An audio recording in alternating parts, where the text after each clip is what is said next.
السميع العليم من الشيطان الرجيم رب اشرح لي صدري ويسر لي أمري واحلل عقدة من لساني يفقهوا قولي واجعل لي وزيرا من أهلي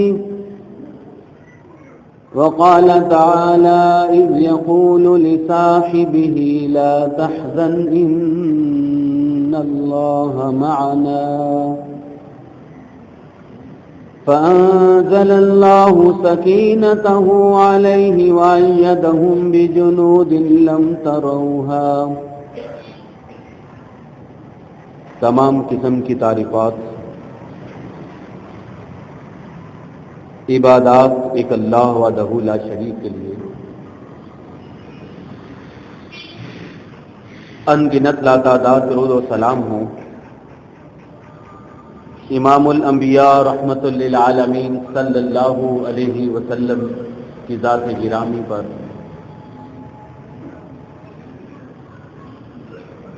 پیارے نبی صلی اللہ علیہ وسلم کے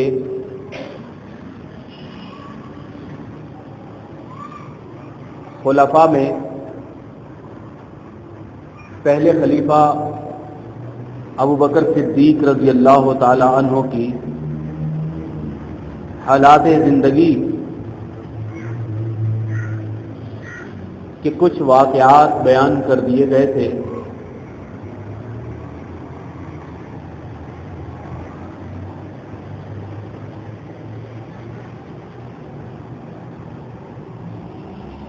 کہ پیارے نبی صلی اللہ علیہ وسلم کے ساتھ ابو بکر صدیق نے ہجرت فرمائی.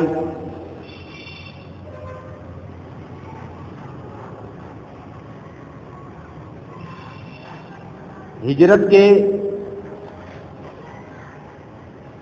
واقعات تھوڑے سے بیان کیے جائیں گے اور کچھ آپ سیرت النبی صلی اللہ علیہ وسلم کے بیان کے اندر سن چکے تھے، اس لیے سارے واقعات پھر مختصر کر کے ہم آگے چلیں گے انشاءاللہ.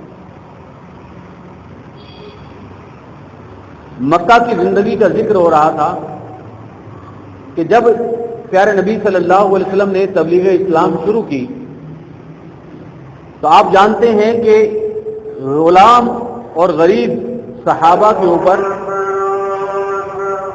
ظلم شروع ہو گیا. انہیں اس دین اسلام کے لیے اور اس توحید کے اوپر اپنی زندگی کو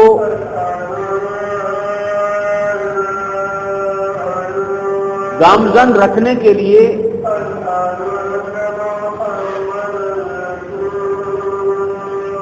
کانٹوں جیسی زندگی پر سفر کرنا پڑ رہا تھا. یہ غلام صحابہ اپنے مالکوں سے مجبور تھے اور ان کا ہر ظلم و ستم برداشت کر رہے تھے. ایسے ایام میں ابو بکر صدیق رضی اللہ تعالی عنہ آگے آتے ہیں اور اپنا مال خرچ کر کے ان بڑے بڑے پیارے صحابہ کو غلامی سے آزاد کروایا. یہ بھی آپ سن چکے ہیں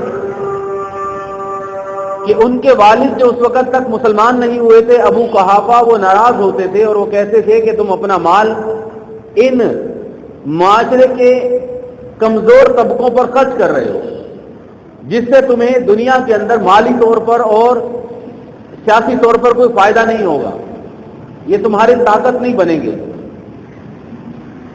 تو ابو بکر صدیق رضی اللہ تعالی عنہ نے فرمایا کہ میں جو اپنا مال خرچ کرتا ہوں ان کو آزاد کروانے کے لیے، اس سے میرے دنیا کا کوئی مفاد پوشیدہ نہیں ہے. میں نہ تو ان سے کوئی کام لے کر کل کو مال کماؤں گا اور نہ ہی یہ میری دنیا کے اندر طاقت کا باعث بنیں گے. میں یہ سب کام صرف اللہ کے لیے کر رہا ہوں. ایک موقع ایسا بھی آیا کہ جب کئی صحابہ ہجرت کر کے حبشہ چلے گئے تھے، وہ آپ سن چکے ہیں. اس موقع پر ابو بکر صدیق رضی اللہ تعالی عنہ نے بھی سوچا کہ میں بھی مکہ کو چھوڑ کر ہجرت کر کے چلا جاتا ہوں، کیونکہ ان کے خلاف بھی قریش کے لوگوں نے ہر طرح کا بندوبست کر رکھا تھا اور ان کو تکلیف پہنچانے کا ہر کام کرتے تھے۔ ایک وقت ایسا بھی آیا کہ انہوں نے اپنے گھر والوں کو ساتھ لیا اور مکہ سے باہر چلے آتے، اور راستے کے اندر انہیں ایک سردار ملتے ہیں ربیعہ ابن دغنہ، جو تاریخ میں ابن دغنہ کے نام سے مشہور ہیں۔ اس وقت تک وہ مسلمان نہیں تھے، بعد میں وہ بھی مسلمان ہو گئے۔ ایک سردار ہیں قبیلے کے، وہ ملتے ہیں اور پوچھتے ہیں کہ ابو بکر آپ کہاں جا رہے ہیں؟ تو ابو بکر رضی اللہ تعالیٰ عنہ فرمانے لگے کہ میں مکہ چھوڑ کر جا رہا ہوں، کیونکہ مکہ کے لوگ مجھے جینے نہیں دیتے۔ تو ابن دغنہ نے کہا کہ نہیں، تم مکہ کی شان ہو، اور ان کی تعریف میں جو کلمات بیان کیے، حیران کن بات یہ ہے کہ وہی باتیں سیدنا خدیجہ الکبریٰ نے پیارے نبی صلی اللہ علیہ وسلم کی شان میں کہے تھے۔ ابن دغنہ جو مسلمان نہیں ہے، وہ ابو بکر صدیق کو دیکھ کر کہنے لگے کہ تم غریبوں کو کھانا کھلاتے ہو، تم بھوکوں کو کھانا کھلاتے ہو، تم مکہ میں آنے والے اجنبی مہمانوں کی میزبانی کرتے ہو، تم بیواؤں یتیموں کے ہمدرد ہو، اور تم مکہ چھوڑ کر جاؤ گے، یہ ہمیں برداشت نہیں ہے۔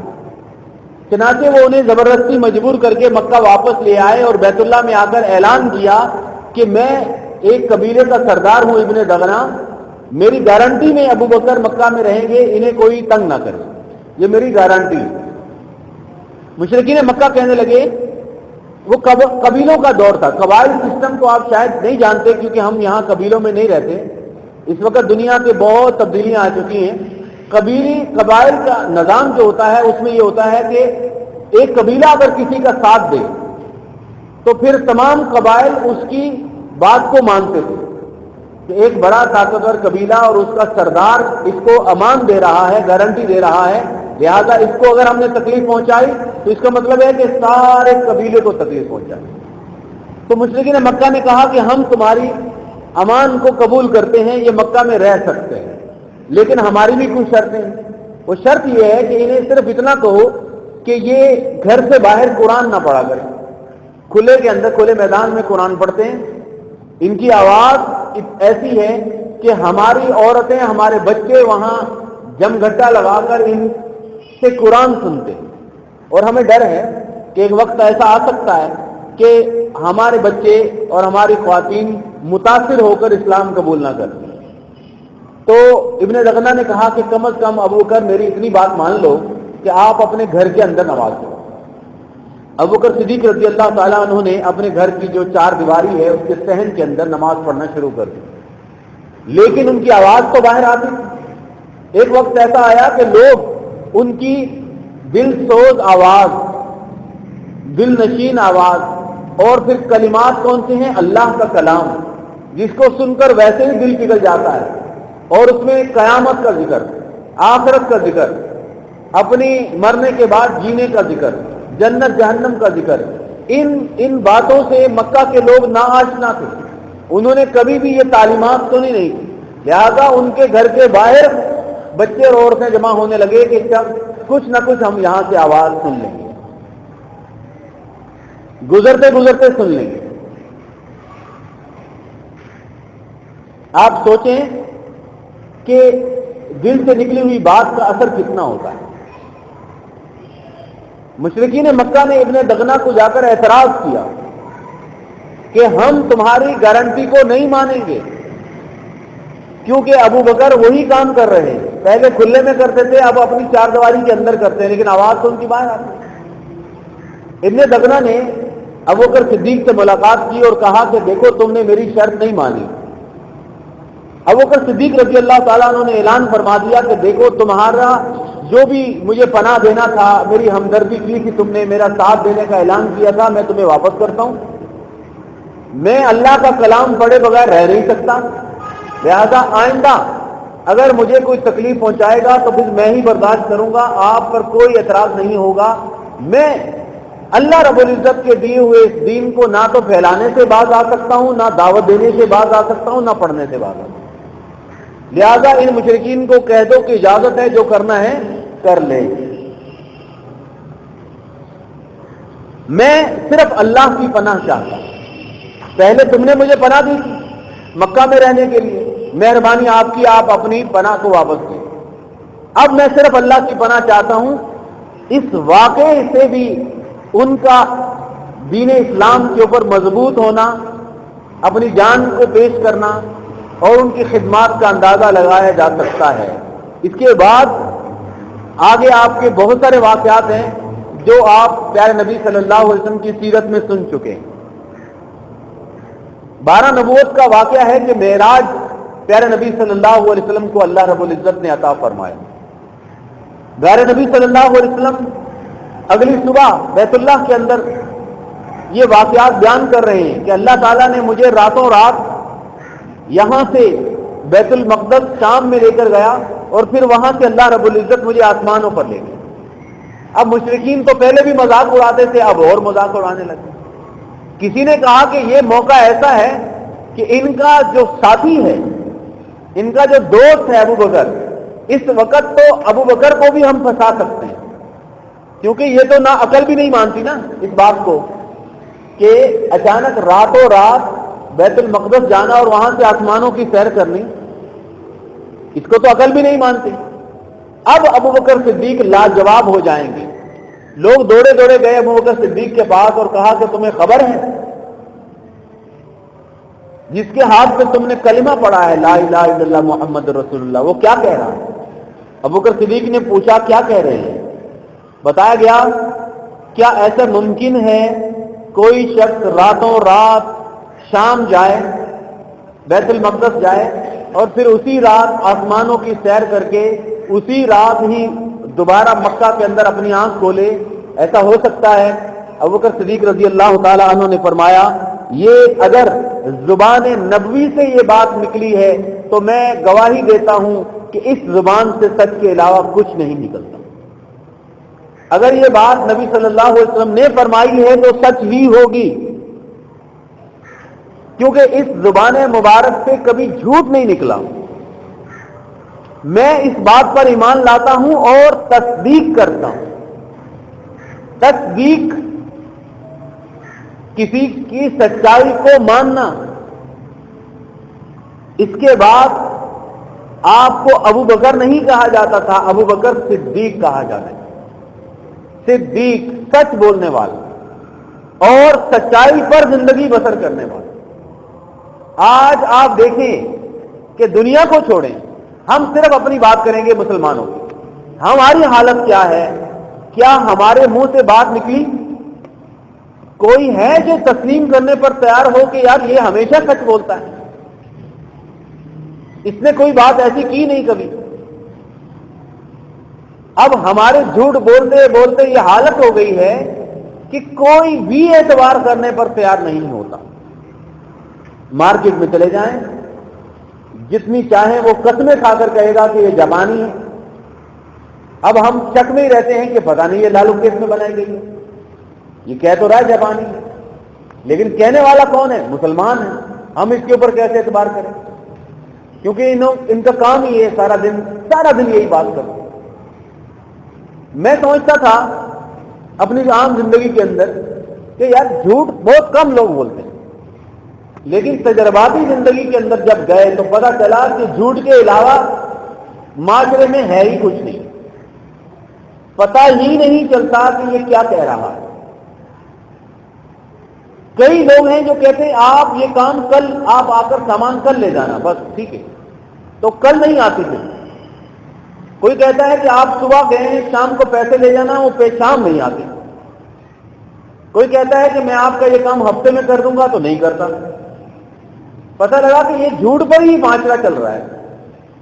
اگر یہ حالت ہو تو پھر بھائی بات یہ ہے کہ اموالکم اعمالکم، کہ جو ہمارا عمل ہے نا، عمل وہی ہمارے حکمران ہوتے ہیں۔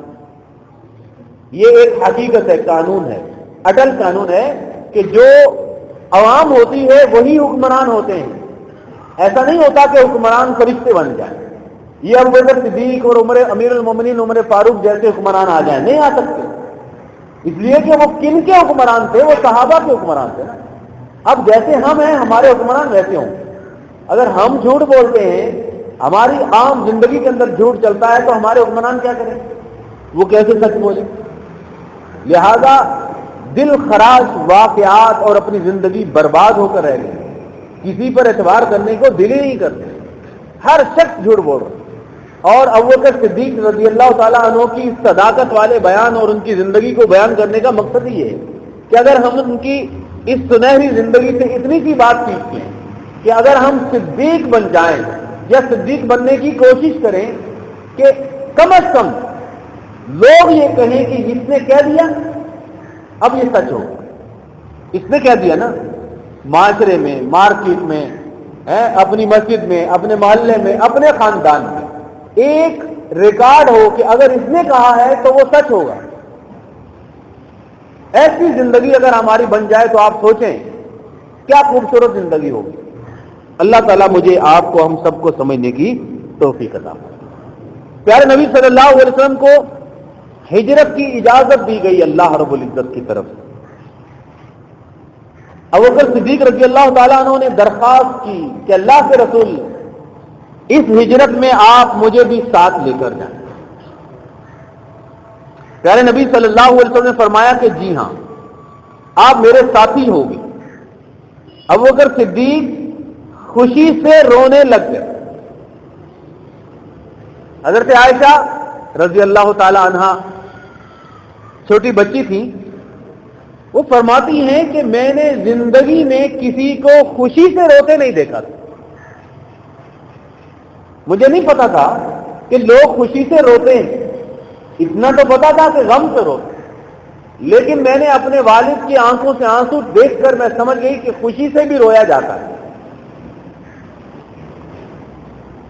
مشرکین رات کو ننگی تلواریں لے کر پیارے نبی صلی اللہ علیہ وسلم کے مبارک گھر کا پہرا دے رہے ہیں، چاروں طرف سے گھیرا ہوا.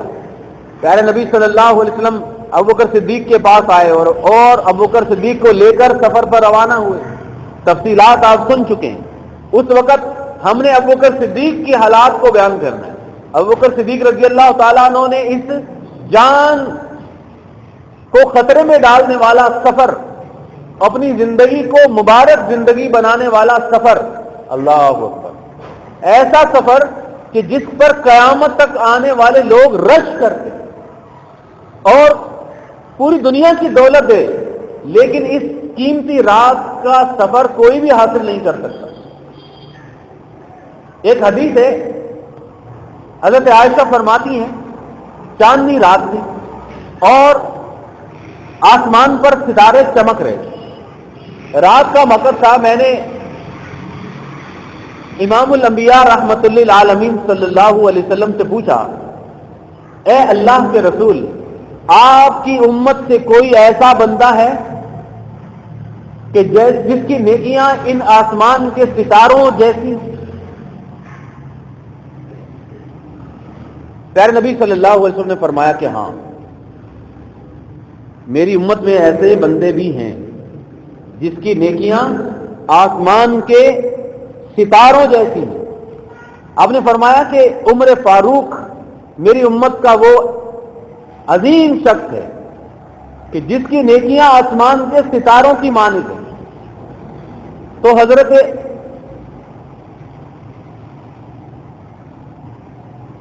عائشہ نے پوچھا کہ میرے والد ابو بکر صدیق، ان کی نیکیاں؟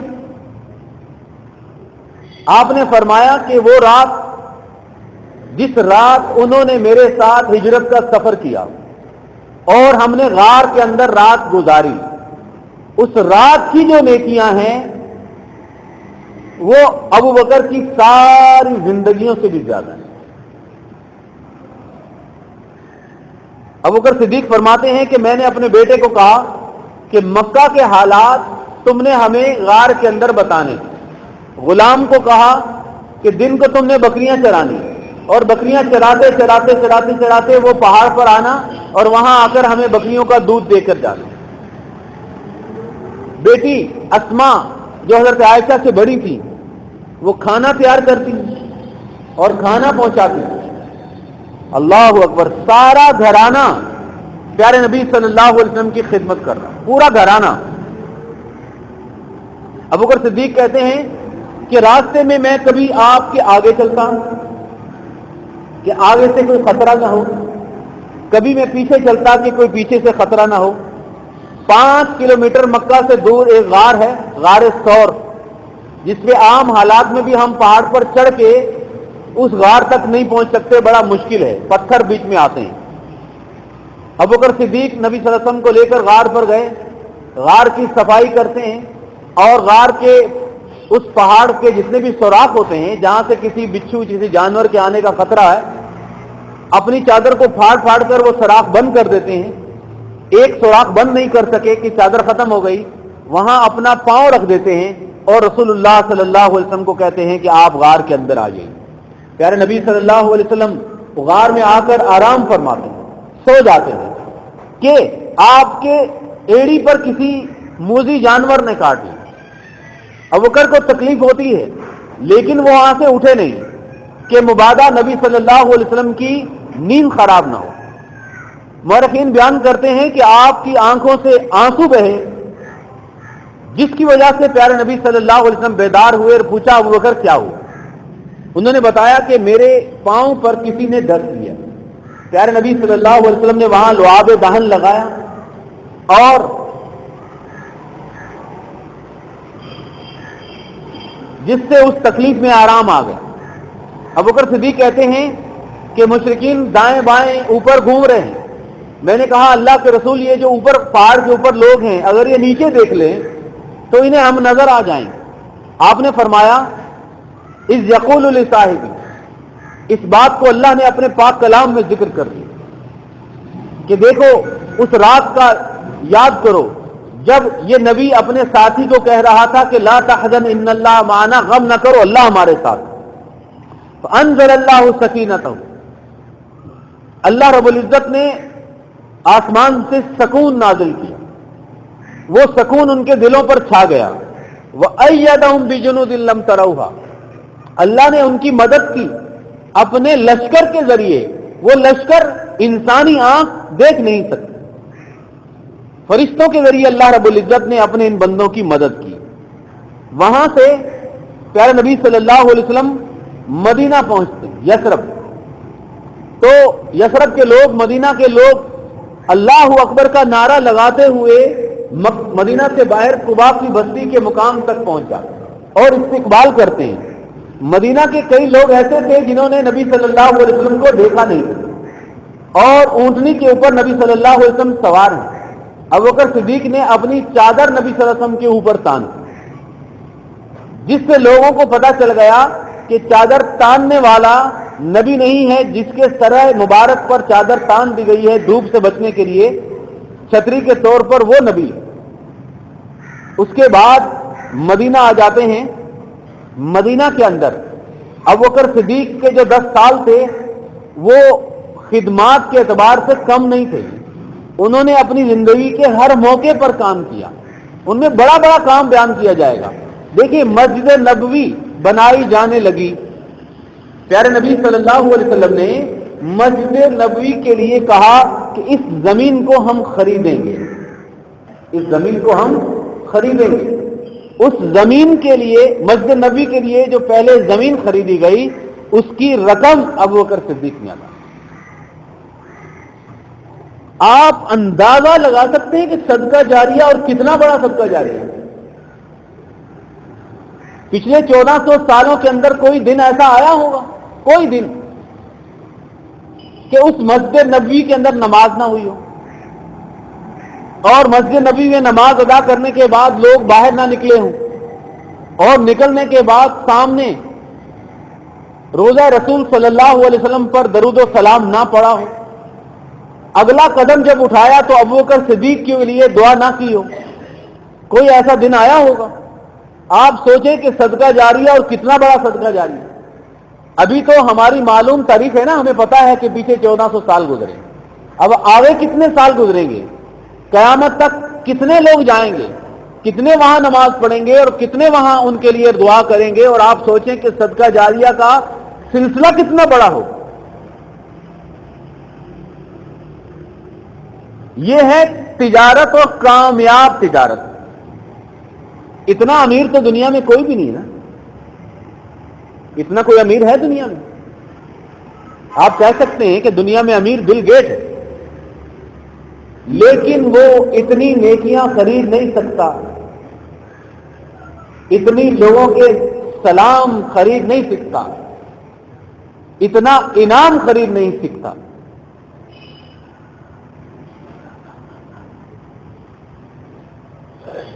اتنا پیارے نبی صلی اللہ علیہ وسلم کا قرب دنیا کا کوئی شخص خرید نہیں سکتا، اتنی عظمت کوئی نہیں خرید سکتا۔ ای سعادت بزور بازو نے، یہ کامیابی اپنے بازو کے زور پر کوئی نہیں حاصل کر سکتا۔ تانہ بخشن خدائے بخشن، جب تک اللہ رب العزت کا انعام نہ ہو۔ اب جس بندے کو اللہ نے یہ انعام دے دیا اور عقل دے دی کہ ایسی تجارت کر کہ جو تیرے بعد تیرے بچوں کے لیے نہ ہو، تیرے بعد تیرے نسلوں اولادوں کے لیے نہ ہو، 100 سال 200 سال 1000 سال تک جس کا نفع تجھے ملتا چلا جائے، یہ عقل اللہ کسی کسی کو دے۔ آگے والی بات پہ میں اور بھی زیادہ حیران ہو گیا۔ انہوں نے مکہ کے اندر، ابوبکر صدیق رضی اللہ تعالیٰ عنہ نے مکہ کے اندر اپنی بیٹی حضرت عائشہ رضی اللہ تعالیٰ عنہ کا نکاح پیارے نبی صلی اللہ علیہ وسلم سے کر دیا تھا، لیکن رخصتی نہیں ہوئی۔ مدینہ آئے، مدینہ میں تھوڑا آرام اور سکون ہوا تو ابوبکر صدیق رضی اللہ تعالیٰ عنہ نے نبی صلی اللہ علیہ وسلم سے درخواست کی کہ اللہ کے رسول، آپ کا نکاح ہو چکا ہے،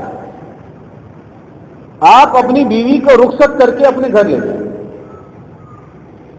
پیارے نبی صلی اللہ علیہ وسلم نے فرمایا ابھی نہیں۔ ابوبکر صدیق نے پوچھا کہ اللہ کے رسول ابھی کیوں نہیں؟ پیارے نبی صلی اللہ علیہ وسلم نے فرمایا کہ دراصل حق مہر دینے کے پیسے میرے پاس ابھی نہیں، جب میرے پاس یہ رقم جمع ہوگی کہ میں حق مہر ادا کروں تب میں اپنی بیوی کو رخصت کر کے اپنے گھر لاؤں۔ ابوبکر صدیق سوچے کون ہے؟ سسر ہے، سسر، اور حق مہر کیا ہوتا ہے؟ بیٹی کو ملے گا۔ ابوبکر صدیق نے عرض کی کہ اللہ کے رسول، آپ کا جتنا بھی حق مہر ہے میں آپ کو دیتا ہوں، آپ اپنی بیوی کو حق مہر دینا اور اپنی بیوی کو آپ اپنے گھر لے جائیں۔ آپ سوچ سکتے ہیں کہ عقل مندی کس کو کہتے ہیں۔ یہ پڑھ کر مجھے دل میں خیال آیا کہ آج کتنے لوگ ہیں ہم جو اپنے بیٹوں یا اپنے بیٹیوں کے رشتے کے لیے پریشان ہوتے ہیں، اور ہم تلاش کرتے رہتے ہیں۔ ہمیں کبھی کوئی ہیرا نظر آ جاتا ہے کہ وہ قابل ہے، ہیرا ہے، یہ پڑھا لکھا بچہ ہے، نیک بھی ہے، نمازی بھی ہے، لیکن اگر یہ ہمارے جیسا کاروبار نہیں کر سکتا، اگر یہ ہمارے جیسا اسٹیٹس نہیں بنا سکتا، تو اگر ہم اس کی خاموشی سے ایسی امداد کر دیں کہ بیٹا آپ یہ رقم لو اور آپ کچھ بھی کر لو، آپ اپنا کاروبار کر لو، آپ اپنے ہاتھ سیدھا کر لو اور آپ اپنا نکاح کر لو، آپ سوچیں کہ اس کے اندر برکت کتنی ہو۔ ہماری عقل اس میں ہے کہ ہم دونوں لوگ، لڑکی والے اور لڑکے والے، اسی چکر میں رہتے ہیں کہ دوسروں کا خرچہ کروائیں اور ان کو قرض کے تلے دبا دیں۔ لڑکے والے سمجھتے ہیں کہ ہم نے جو کچھ زندگی میں لینا ہے نا، اب اس بیٹی سے ہی لینا ہے، اس کی بیٹی کے باپ سے جتنا جہیز نکل سکتا ہے آج ہی نکال لیں، اور اس کے پیسے پہ نظر، اور ان کو اس کے پیسے پہ نظر۔ اس چکر کے اندر، لالچ کے اندر بے برکتی، پہلے قرض لے کر شادی کر لی، پھر اگلے زندگی کے قیمتی سنہری سال جو 2-4 سال ہیں وہ قرض اتارتے اتارتے گزار دیے۔ اور یہاں دیکھیں کیا سوچ ہے؟ ابو بکر صدیق اپنے داماد کو خود حق مہر دے رہے ہیں، یہ نہیں کہہ رہے کہ حق مہر اتنا رکھے کیوں، حق مہر کو کم کر لیتے ہیں، حق مہر معاف کر دیتے ہیں، جیسے ہمارا رواج ہے مولوی صاحب آپ لکھیں حق مہر، ٹھیک ہے لکھ دیا، کیا لکھیں، کیا کیا آپ نے، ادا کر دیا ہے یا کرنا ہے؟ نہیں نہیں، آپ لکھیں حق مہر، کون ادا کرتا ہے بھائی؟ وہ لکھیں کہ جب مانگے گی۔ اب مجھے نہیں پتا تھا کہ جب مانگے گی اندر طلب کا مطلب کیا ہے، میں نے کئی لوگوں سے پوچھا بھائی اندر طلب کا مطلب کیا ہے، بیوی کب مانگتی ہے؟ کہا کہ بھائی ہمارے ہاں تو رواج ہے کہ جب طلاق ہوگی تب مانگے گی نا، جب لڑائی ہوگی تب مانگ۔ اللہ کے بندو کون سی زندگی گزارتے ہیں؟ کئی تو ایسے ہیں جو کہتے ہیں ہمارے باپ نے بھی نہیں دیا تھا ابھی تک، انہوں نے دیا ہی نہیں، ابا نے مانگا ہی نہیں، تو کیا زندگی چل رہی ہے؟ یہ کون سی زندگی ہے بھائی؟ ہر کسی کا حق دبا کر بیٹھے ہوئے ہیں۔ ہمارے دوست ایسے بھی ہیں جن کی گاڑیاں چلتی ہیں لیکن انہوں نے اپنے بچوں کے عقیقے نہیں کروائے، عقیقے نہیں کروا سکتے، ایسے بھی لوگ ہیں۔ ایسے بھی ہمارے دوست ہیں کہ جو کروڑ پتی ہیں لیکن اپنی بہن کو وراثت نہیں دے سکتے۔ آپ سوچیں کہ ہم سارے حقوق لے کر جب مریں گے اور اللہ کے پاس جائیں گے تو ہماری نیکیاں تو یہ حق ادا کرتے کرتے ہی ختم ہو جائیں گے۔ تو نبی کی سنت یہ ہے کہ حق ادا کریں، چاہے جیسے بھی آپ لیں آپ حق ادا کریں۔ اللہ رب العزت ہمیں سمجھنے کی توفیق عطا فرمائے۔ تو مسجد نبوی کی زمین ابو بکر نے خریدی، پیارے نبی صلی اللہ علیہ وسلم کا حق مہر ابو بکر صدیق نے اپنی ذاتی جیب سے دیا۔ مدینہ آنے کے بعد خدمت نبوی بھی کرتے تھے اور تجارت بھی کیا کرتے تھے، ہر جہاد میں حصہ لیا، ہر جہاد میں مال بھی خرچ کیا۔ اپنے بیٹے عبد الرحمن کو ایک مرتبہ کہنے لگے جنگ بدر میں آپ میرے سامنے آئے تھے، تم مکہ والوں کی طرف سے آئے تھے اور میں مدینہ میں نبی صلی اللہ علیہ وسلم کی طرف سے آیا تھا۔ ایک بیٹا کہنے لگا عبد الرحمن اپنے والد ابو بکر کو کہ جنگ بدر میں ابا جان ایک موقع ایسا آیا کہ جنگ کرتے کرتے آپ میرے سامنے تھے، میری تلوار اٹھی ہوئی تھی، ہو سکتا تھا کہ میں آپ پر تلوار چلاتا لیکن میں پہچان گیا کہ یہ میرے والد ابو بکر صدیق ہیں، لہذا میں نے اپنا گھوڑا موڑ کر کسی اور طرف کر لیا۔ ابو بکر صدیق نے بتایا کہ بیٹے اگر مجھے پتا چل جاتا کہ میرے سامنے میرا بیٹا ہے اور وہ مشرک ہے تو میں اپنی تلوار واپس نہ کرتا۔ ہر جنگ میں حصہ لیا، جنگ احد میں حصہ لیا، جنگ خندق میں حصہ لیا۔ اللہ اکبر۔ فتح مکہ کے موقع پر نبی صلی اللہ علیہ وسلم نے لشکر کا امیر بنایا، مکہ آتے ہیں، اپنے والد جو بوڑھے ہو چکے تھے 90 سال کے ان کو پیارے نبی صلی اللہ علیہ وسلم کی خدمت میں لاتے ہیں، پیارے نبی صلی اللہ علیہ وسلم کے سامنے انہوں نے اسلام قبول کیا۔ اس کے بعد غزوہ طائف میں ان کا بیٹا عبداللہ شہید ہو جاتا ہے، ابو بکر صدیق کا بیٹا عبداللہ شہید ہو جاتے ہیں۔ غزوہ تبوک کا موقع آیا، اس کے بعد ابو بکر صدیق نے اپنے گھر کا سارا مال نبی صلی اللہ علیہ وسلم کی خدمت میں پیش کیا۔ یہ بہت مرتبہ آپ نے سنا ہوگا کہ عمر فاروق کہا کرتے تھے کہ ہر موقع پر ابو بکر مجھ سے آگے چلے جاتے ہیں۔ ایک موقع زندگی کا ایسا آیا کہ غزوہ تبوک تھا، آپ صلی اللہ علیہ وسلم نے فرمایا کہ غربت بہت ہے، بہت پریشانی ہے، لہذا لوگ مال کو خرچ کریں، تو ابو عمر فاروق نے اپنے گھر کا آدھا مال پیش کر دیا۔ اللہ اکبر۔ اور آ کر دیکھا کہ ابو بکر صدیق نے اپنے گھر کا سارا مال پیش کیا ہوا ہے، تو عمر فاروق کہنے لگے کہ میں تم سے کبھی زندگی میں آگے نہیں بڑھ سکتا۔ پیارے نبی صلی اللہ علیہ وسلم نے فرمایا ابو بکر گھر میں کیا چھوڑ کر آئے ہو؟ تو وہ کہنے لگے صدیق کے لیے ہے خدا کا رسول، بس گھر میں اللہ ہے، اللہ کا رسول ہے، اور مزید چھوڑنے کی کوئی ضرورت نہیں ہے۔ تبوک سے واپسی کے بعد بیت اللہ کے لیے حج کے لیے جب سفر کیا تو امیر بنائے گئے۔ اللہ اکبر۔ 10 ہجری کو نبی صلی اللہ علیہ وسلم نے خود حج ادا فرمایا۔ اس حج میں بھی پیارے نبی صلی اللہ علیہ وسلم کے ساتھی ابو بکر صدیق تھے، بلکہ یہ بھی لکھا گیا کہ جس اونٹنی پر نبی صلی اللہ علیہ وسلم نے سفر کیا حج کے لیے، اس اونٹنی پر سامان جو لدا وہ اونٹنی بھی ابو بکر صدیق نے دی تھی۔ اللہ اکبر۔ 11 ہجری کو حج سے واپسی پر پیارے نبی صلی اللہ علیہ وسلم کی رحلت ہو جاتی ہے۔ یہ واقعات آپ سارے سن چکے ہیں۔ اس کے بعد پیارے نبی صلی اللہ علیہ وسلم کے عظیم اور یہ جانسار صحابی ابو بکر صدیق رضی اللہ تعالیٰ عنہ کو خلیفہ بنائے گا۔ یہ واقعہ بھی آپ سن چکے ہیں۔ خلیفہ بنانے کے بعد اب یہ جو زندگی شروع ہوتی ہے اس کی تفصیلات انشاءاللہ آئندہ جمعہ بیان کی جائیں گی. لیکن انہوں نے کھڑے ہو کر آج خلیفہ بنائے, آج انہوں نے پہلی مرتبہ مسجد میں آئے اور کھڑے ہو کر ایک چند باتیں بیان کی.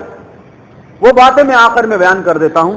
انہوں نے کہا کہ لوگوں, اللہ کی قسم ہے میں نے خود کبھی امیر بننے کی کوشش نہیں کی, تم نے مجھ پر بوجھ ڈال دیا.